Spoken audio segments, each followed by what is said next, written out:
എല്ലാവർക്കും സാന്ത്വനം രണ്ടാം ഭാഗം പുത്തൻ പ്രൊമോ വിശേഷങ്ങളിലേക്ക് സ്വാഗതം. അപ്പൊ ഇന്നത്തെ ഒരു പ്രൊമോയിൽ നമ്മുടെ ബാലനും ആര്യനും തമ്മിലുള്ള ഒരു വാക്ക് തർക്കം തന്നെ കേട്ടോ ആദ്യം കാണുവാൻ സാധിക്കും. നമ്മുടെ ബാലൻ നമ്മുടെ ആര്യന്റെ അടുത്ത് പറയുന്നുണ്ട്, നീ പഠിച്ച് ഏത് നിലയിൽ എത്തണമെന്നാണ് ഞാൻ സ്വപ്നം കണ്ടതെന്ന് നിനക്കറിയാലോ.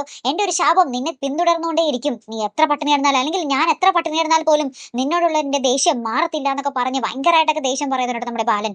അപ്പുറത്താണെങ്കിൽ നമ്മുടെ ശ്രീദേവി മനഃപൂർവ്വമാണോ ആ ഒരു പൊട്ടങ്ങളി കളിച്ചതാണോ എന്നറിയില്ല, നമ്മുടെ ബാലൻ കടയിൽ നിന്ന് വരുമ്പോൾ നമ്മുടെ ആകാശം മീനാക്ഷി ബീച്ചിൽ പോയ കാര്യമൊക്കെ പറഞ്ഞു കൊടുക്കുന്നുണ്ട്.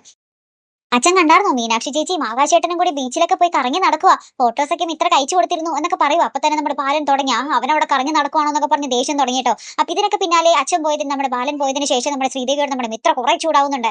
അവർ ബീച്ചിൽ പോയ കാര്യം ചേച്ചിനോട് ആര് പറഞ്ഞു അച്ഛനോട് പറയാൻ, അതിന്റെ ഒന്നും ആവശ്യം ഉണ്ടായില്ല, ചേച്ചി വെറുതെ പ്രശ്നം ഉണ്ടാകാൻ നിൽക്കുവാണെന്നൊക്കെ പറഞ്ഞിട്ട് നമ്മുടെ മിത്രയും പറയുന്നുണ്ട്, നമ്മുടെ ഗോമതിയും പറയുന്നുണ്ട് ആവശ്യമില്ലാത്ത കാര്യത്തിൽ ശ്രീദേവി എന്തിനാ ഇടപെടുന്നതെന്നൊക്കെ ചോദിച്ചിട്ട്. ലാസ്റ്റ് നമ്മുടെ ശ്രീദേവി ആ ഒരു പ്ലേറ്റ് മാറ്റാൻ വേണ്ടി നമ്മുടെ മിത്രയുടെ കാല് പിടിച്ച് മാപ്പ് പറയുക. എന്നോട് ക്ഷമിക്കും മിത്ര, ഞാൻ നിന്റെ കാല് പിടിച്ച് മാപ്പ് പറയാം എന്നൊക്കെ പറഞ്ഞ് നമ്മുടെ മിത്രയുടെ കാലൊക്കെ പിടിച്ച് പൊക്കുന്ന ഒരു ദൃശ്യങ്ങൾ തന്നെയാട്ടോ ഏറ്റവും ഒടുവിൽ കാണാൻ സാധിക്കുന്ന കാഴ്ച. അപ്പൊ ഇനി എന്തൊക്കെയായിരിക്കും അവിടെ സംഭവിക്കാൻ പോകുന്നത്, ഇവര് കൊച്ചിന്നൊക്കെ തിരിച്ചു വരുമ്പോൾ നമ്മുടെ ദേവമംഗലത്തെ ആ ഒരു അന്തരീക്ഷം എങ്ങനെയായിരിക്കും എന്ന് ഇപ്പൊ പറയാനേ പറ്റുന്നില്ല അല്ലെ. അപ്പൊ എന്തായാലും കാത്തിരുന്നതിനെ കാണാം. അപ്പൊ അടുത്തൊരു വീഡിയോ വരുന്നത് വരയ്ക്കും ഗുഡ് ബൈ.